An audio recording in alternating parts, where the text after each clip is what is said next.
Somos Alexandra Sin y Alba Rocosa, juntas Abogacía y Conciencia, y os damos la bienvenida a una nueva entrevista. Hoy tenemos en el programa a Cristina Jaramillo Román, que es abogada experta en compliance y corrupción y coach ontológica.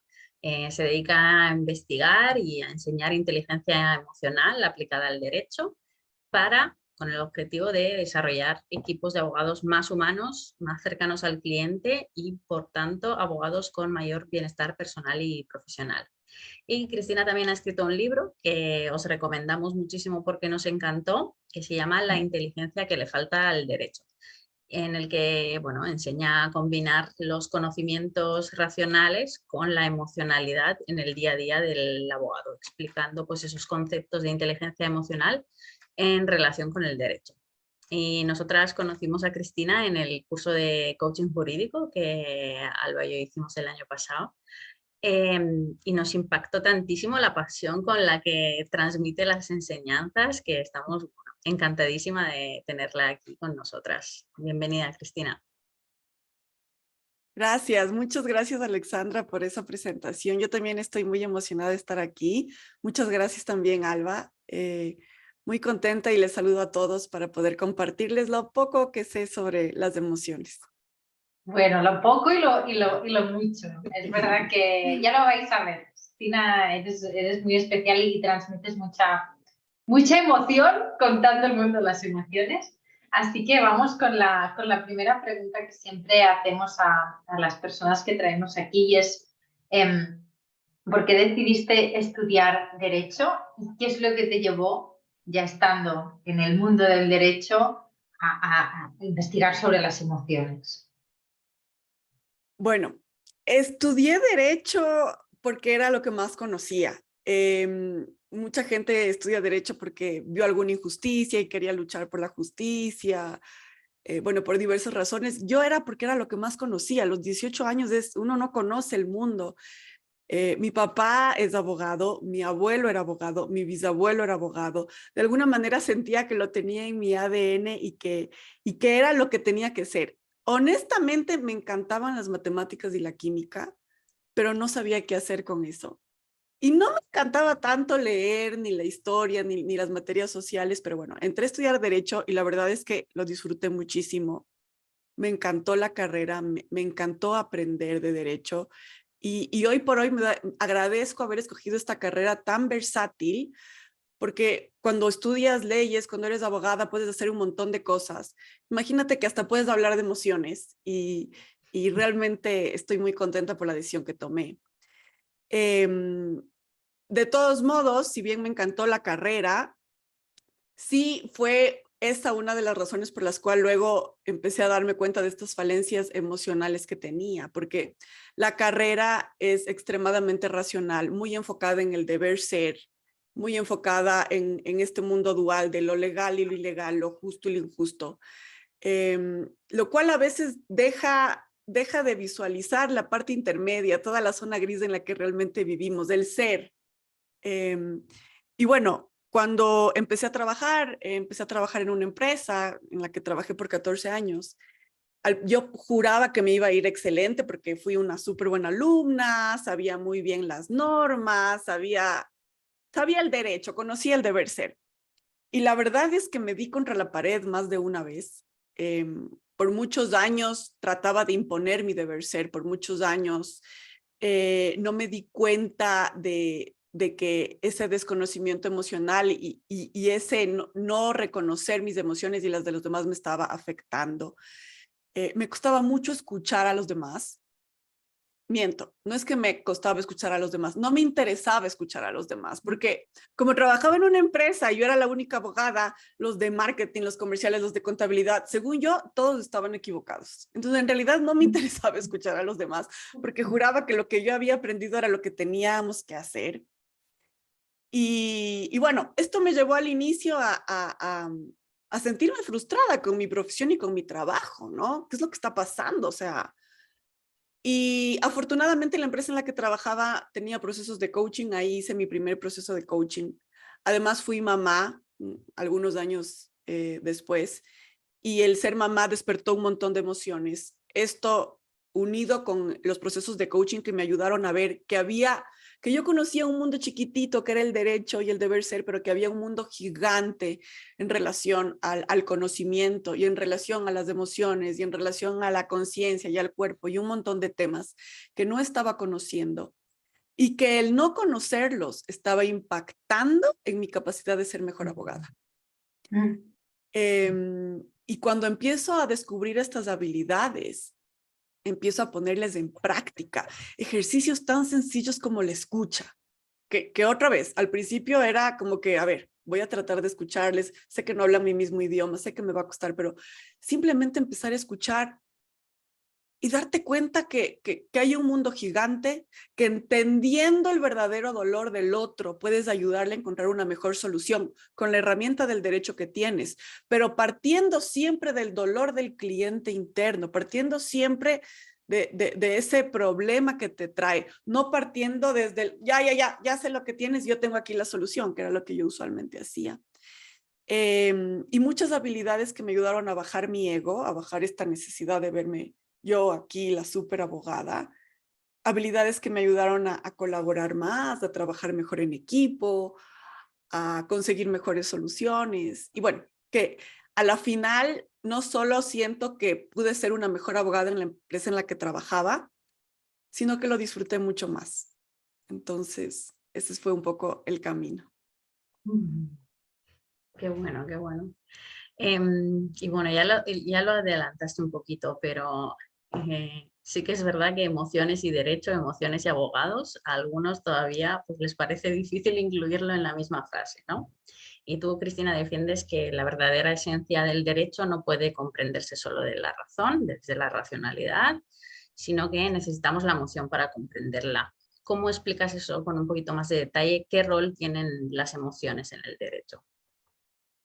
Bueno, sí, efectivamente, Alexandra, y he tenido mucha gente que no comparte lo que yo hablo y está bien, me encanta escucharles. Eh, Pensamos que efectivamente las emociones están para los problemas de familia o tal vez Sí, para analizar exacto. el crimen pasional. En el crimen pasional ahí hay una emoción que además te lleva a cometer un crimen, ¿no? Entonces es un aspecto no muy positivo, pero las emociones no son ni buenas ni malas. Y la verdad es que las emociones están en todo el derecho, porque el derecho a la final es una ciencia que nos ayuda a organizar la vida en sociedad. Y la vida está cargada de emociones. Si la vida está cargada de emociones, porque fisiológicamente nosotros estamos sintiendo todo el tiempo, si la vida está cargada de emociones, por lo tanto, el derecho tiene que reconocer esta realidad. Y hoy por hoy tenemos una cultura jurídica con una excesiva racionalidad, con un excesivo deber ser y una escondida emocionalidad. La emocionalidad no es que no existe, sino que está escondida y es inconsciente. La racionalidad es maravillosa, pero creo que podría ser mucho más potente si la nutrimos con una emocionalidad consciente que ya existe. Y yo sé que ahorita puede sonar muy abstracto esto y por eso me encanta contar una anécdota, que es una historia sobre mi sobrina Emma. Mi sobrina Emma, hace un par de años, tenía 3 años, no sabía leer, no sabía escribir, una niña muy inteligente, muy linda. Yo le sabía dar avenita rosada. Entonces, para la cena les llevo su avenita rosada y a su hermana menor también le pongo la avenita rosada. Y mi sobrina mira y me dice, tía Cris, qué injusto. ¿Por qué me pones a mí menos avena que a mi hermana? 3 años. Y ella sabía lo que es justo o injusto. El fin último del derecho. ¿Cuál es el fin último del derecho? La justicia. Y estudiamos un montón de años para poder comprender y entender el derecho natural, bueno, todos estos temas, pero pensamos que gracias a que somos abogados podemos comprender la justicia. Y por supuesto que la justicia es un concepto que lo podemos razonar y podemos poner en palabras, el dar a cada cual lo que les corresponde, lo que sea. Pero la verdad de todo es que mi sobrina Emma, de 3 años, sin saber leer, sin saber escribir, sin haber estudiado derecho, sabía lo que es injusto. No sabía lo que es injusto, sentía lo que es injusto. porque la justicia es un concepto que se siente. Antes de comprenderlo, primero lo sientes. Y esto es maravilloso porque lamentablemente a lo largo de la historia hemos tenido leyes súper injustas, leyes que formaban parte del derecho y que de alguna manera estaban discriminando, desconociendo derechos, creando ciudadanos de segunda categoría, leyes que formaban parte del derecho. Y gracias a que sentimos que eso era injusto, podemos encontrar las razones para debatirlo y poder cambiar la norma. Y por eso los abogados, obvio, tenemos que confiar en el derecho, tenemos que confiar en las leyes, pero no ciegamente. Y el estar conectado con nuestra emoción, el estar conectado con esta brújula de qué es justo y qué es injusto, me permite conectarme con el caso de mi cliente. Más allá de lo que diga la norma, comprender mejor la situación y encontrar una mejor solución. Así que si la justicia es el fin último del derecho y la justicia es un concepto que sobre todo se siente, comprender las emociones siempre va a ser mucho más poderoso que ignorarlas. Qué bueno, esto de la justicia se siente, no sé, bueno, este caso me ha encantado. Muy claro, Sí, sí, así es. Al final, esto lo hemos tratado en otras entrevistas y creo que era de hecho con Dani Russo, ¿no? De que la justicia también como que está en el corazón de cada uno, ¿no? Y podemos hablar mucho sobre qué es justo, qué es injusto, la ley lo que diga, pero se siente más que se sabe o se conoce. Siguiendo con el tema abogados, emociones, ¿qué consejos? El libro está muy bien porque además va desgranando las 4 emociones, digamos, grandes, ¿no? Rabia, ¿no? Hablas mucho de que los abogados estamos muy conectados con la ira y a la vez también un poco con el miedo, ¿no? Ese miedo siempre. ¿Qué consejos darías para autorregular o para gestionar las emociones en un mundo en el que, a pesar de que lo que tú comentabas, ¿no? Algunos dicen, no, pero para nada, es súper racional, pero en el fondo las emociones es nuestro día a día. Es verdad que unas especialidades más que otras, antes de grabar lo comentábamos, ¿no? En laboral, o sea, hay algunas que son más humanas, familia, qué sé yo, laboral, sucesiones, pero bueno, siempre hay ese punto, ¿no? de emocional. ¿Qué consejos darías así para autorregular? Bueno, primero que nada, comprender este tema, esta función de las emociones en el derecho es doble. Porque antes estábamos hablando, cuando hablábamos de la justicia, hablábamos de cómo comprender mejor las emociones me ayuda a humanizar más el derecho como tal. Pero por otro lado, la otra función de las emociones es esta que ya me estás trayendo tú ahorita, que es el papel que puede jugar las emociones en el bienestar del abogado, en el bienestar del profesional del derecho. Y obviamente, si yo tengo mayor bienestar, voy a ser un mejor profesional. Entonces, todo se alimenta. Creo que además las emociones, si bien van a estar mucho más evidente cuando hablemos de derecho laboral, cuando hablemos de derecho de familia, también están en muchísimas otras áreas. Yo, por ejemplo, cuando hago contratos, a mí me gusta hacer contratos empáticos. ¿Qué quiere decir esto? No simplemente hacer un contrato porque estoy desconfiando de que vas a cumplir. Generalmente construimos un contrato partiendo de esta emoción que es la desconfianza. ¿Cómo empezamos a construir contratos con una emoción de confianza y que busca asegurar el cumplimiento del contrato después de firmar? Pero bueno, eso solo como para comentar que si te pones realmente a ver, encuentras emoción en todas las áreas del derecho. Y bueno, para gestionar mejor nuestras emociones, que definitivamente creo que Alba, ahí has dado con el punto. Todo el mundo quiere eso. Todos queremos gestionar mejor nuestras emociones porque la hemos fregado. O sea, yo también empecé a estudiar emociones porque no lo estaba haciendo bien y me estaba equivocando y me estaba trayendo problemas. Y todos queremos gestionar y muchas veces queremos controlar las emociones. Y esto es como que una ansiedad, como que ya queremos tener la receta y listo, y de aquí en adelante no me voy a exaltar, no voy a llorar sin parar, no voy a tener miedo de nada. Y la verdad es que lo primero que tenemos que hacer es quitarnos de esa idea, porque no hay una fórmula mágica. Las emociones están en nosotros, siempre van a estar en nosotros, y el conocer las emociones es un camino, no es una meta. Y para poder emprender ese camino, antes de gestionar las emociones, lo primero que tenemos que hacer es conocerlas y reconocerlas. Nosotros llevamos 20 y pico, 30 años estudiando un montón de cosas del mundo exterior, de la racionalidad, de todo, e ignorando nuestro mundo interior. Entonces estamos un poco atrasados, muchos estamos muy atrasados en comprender más estas emociones. Entonces lo primero es empezar a conocer las emociones. No podemos intervenir en algo que desconocemos.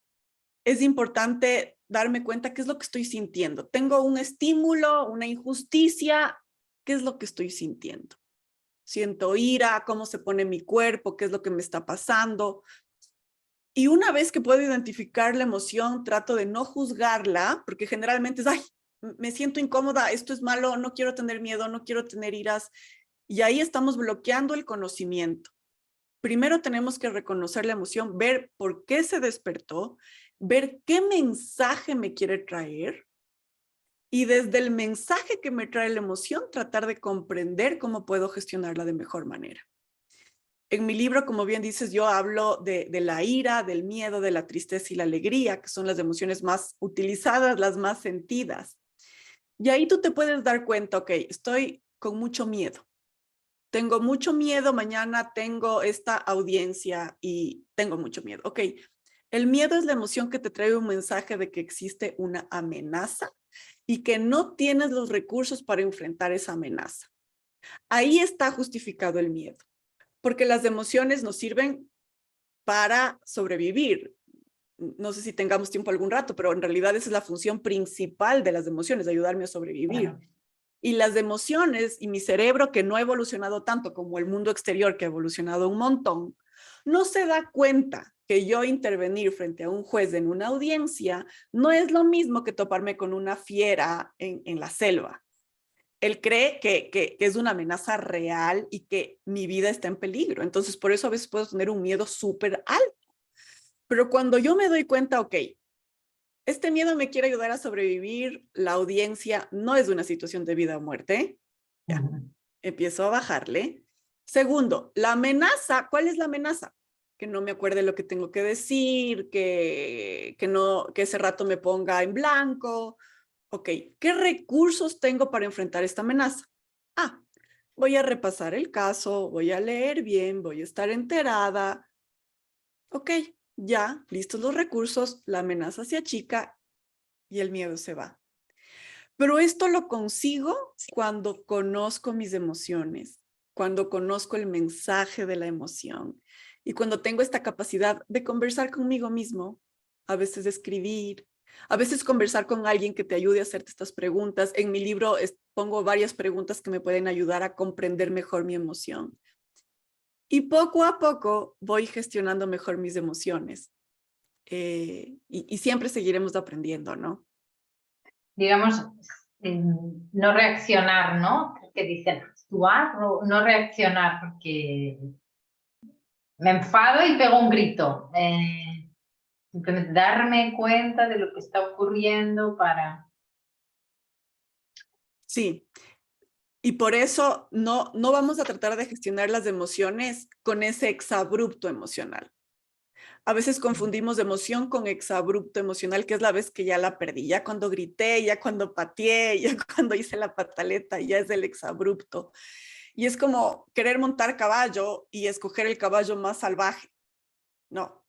Para conocer las emociones y conseguir una mejor gestión emocional, vamos a empezar por las emociones que tengan un nivel más bajo. Entonces, hoy día estoy enojada. ¿Por qué estoy enojada? No estoy gritando, no estoy chillando, no estoy pateando, pero siento ira.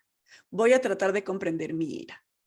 Y empiezo a gestionar las emociones digamos, las que han tenido una intensidad más media, y eso me va a ayudar luego a comprender mejor ese exabrupto. Pero si yo quiero, el momento en el que tengo el exabrupto emocional, tratar de gestionarlo, me voy a llenar más bien de un montón de más iras, luego me va a dar más vergüenza, porque a veces el problema no es la ira que me hizo gritar, es la vergüenza que me da por haber gritado. Entonces, en ese momento que tengo mucha carga emocional, la emoción es de energía, tengo mucha carga de energía, va a ser difícil pedirle a mi cerebro que empecemos a conversar y cuál es la amenaza y cuál es no. Ya. Tenemos que hacerlo un poco más en el día a día, con las emociones que estén más a la mano, para después poder aprender a cabalgar también ese caballo salvaje.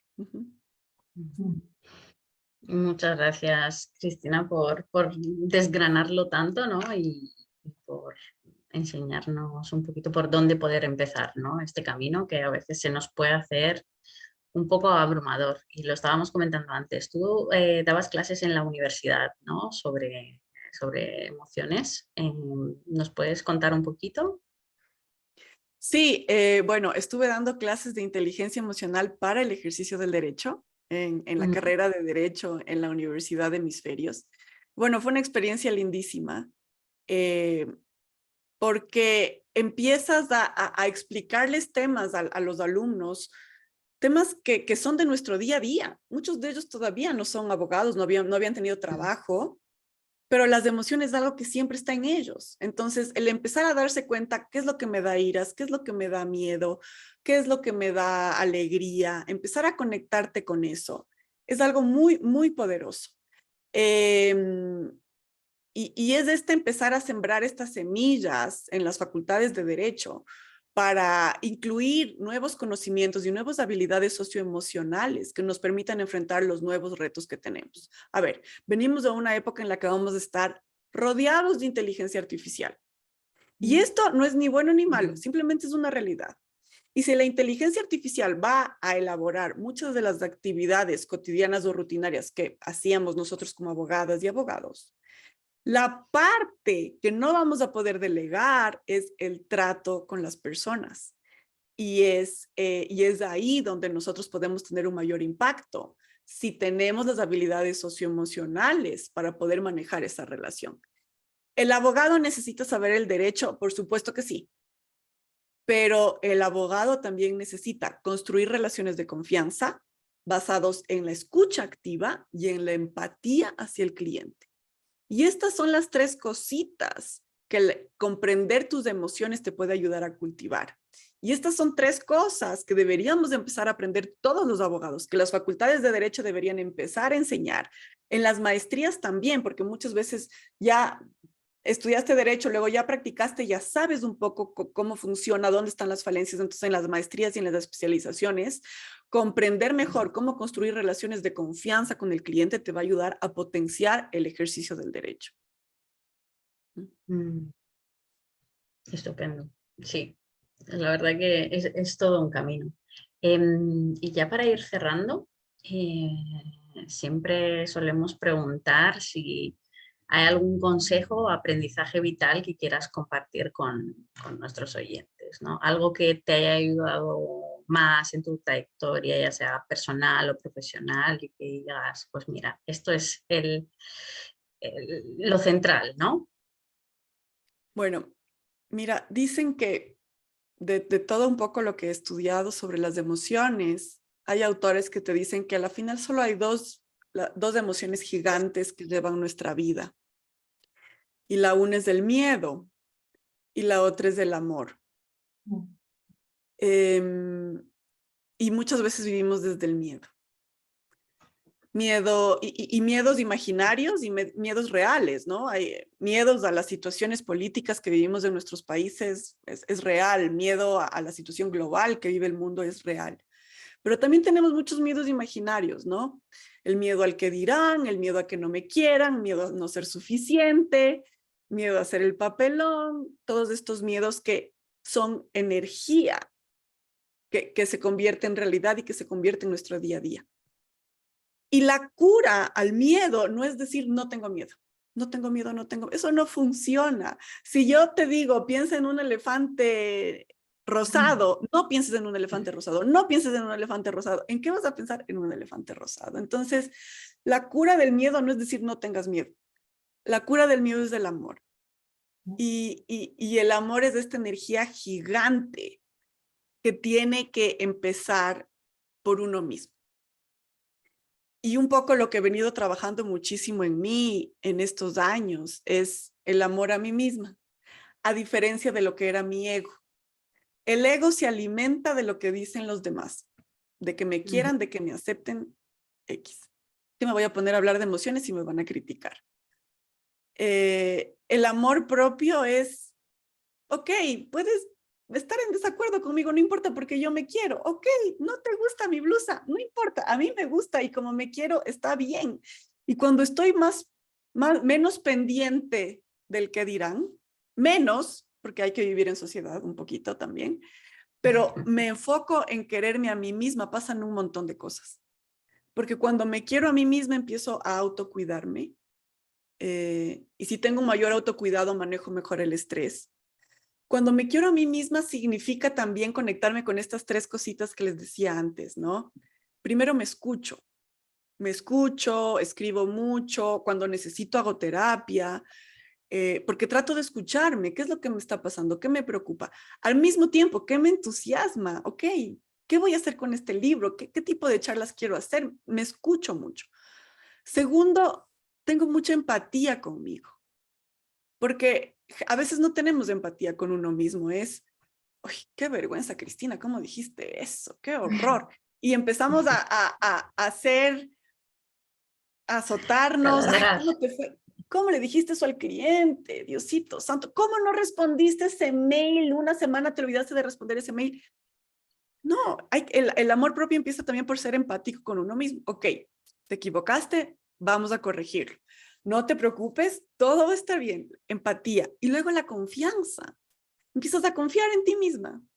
Empiezas a confiar que va a estar bien, empiezas a confiar en tus habilidades, en tus fortalezas. El mundo afuera es complicado y es incierto, pero empiezas a confiar en ti, en tus fortalezas, en tus virtudes, en las cosas que sí están bajo tu control. Lo que puedes pensar, lo que puedes sentir, lo que puedes hacer está bajo tu control. Y el amor propio se va a traducir en esto, en empatía, en escucha, en confianza hacia uno mismo. Y luego todo lo demás empieza a fluir. Así que si algo les podría decir, el camino de conocer tus emociones puedes llevarte por mucha autocrítica. Qué horror, estoy llena de vergüenza. Qué horror, soy la más envidiosa. Qué horror, cómo tengo iras todo el día. Antes de meterte a conocer y reconocer tus emociones, tienes que quererte muchísimo. ¿Te quieres muchísimo? Te metes a ver tus emociones. Ah, tengo envidia. ¿Por qué tengo envidia? Tengo envidia de Alexandra, me encanta ese pelo largo, qué bonito ese pelo largo. Ah, la envidia quiere decirme que ya es hora de que me deje crecer el pelo. Ok, envidia, gracias por venir y no me estoy torturando de qué fea, qué envidiosa que eres. Entonces, creo que todo puede comenzar por una buena dosis de amor y luego ese amor propio que yo tengo, lo doy. ¿Cómo puedo confiar en mis clientes si no confío en mí mismo? ¿Cómo puedo ser empática con los demás si yo no soy empática conmigo? ¿Cómo puedo escuchar al resto si no estoy escuchando mis propios dolores y mis propias necesidades y mis propios intereses? Entonces, a la final puede ser un buen comienzo que luego nos ayuda a multiplicar. Súper, súper buen comienzo. Vivir desde el amor y no desde el miedo. Y con esa... Fíjate que esto ya salió, me ha recordado a un curso de milagros y en otras charlas lo hablamos. Así que estos tres, ¿no? Escucha, empatía y confianza, pues es una buena dosis para empezar y para seguir, porque esto es un camino que no se termina nunca. Nos ha alegrado mucho, Cristina, también que se haya dado la oportunidad, que las universidades estén abiertas a hacer una asignatura como inteligencia emocional para el derecho. Esto es una buena señal. Me lo comentabas antes de grabar que parece, ¿no? que ya están más animadas. Así que lo celebramos porque solo puede avanzar eso hacia eso. A lo mejor en 10 años es una asignatura obligatoria. Quién sabe, ojalá. Muchas gracias, Cristina, por este rato. Y gracias por traernos el mundo de las emociones y explicárnoslo con tanto amor y pasión, entusiasmo. Esperamos verte en persona algún día, en España o en Ecuador, quién sabe. Y de nuevo eso, gracias y nos vemos en alguna charla de emociones y derecho. Gracias, Alexandra. Gracias, Alba. Ha sido hermoso conversar con ustedes. Adiós, que vaya bien. Adiós.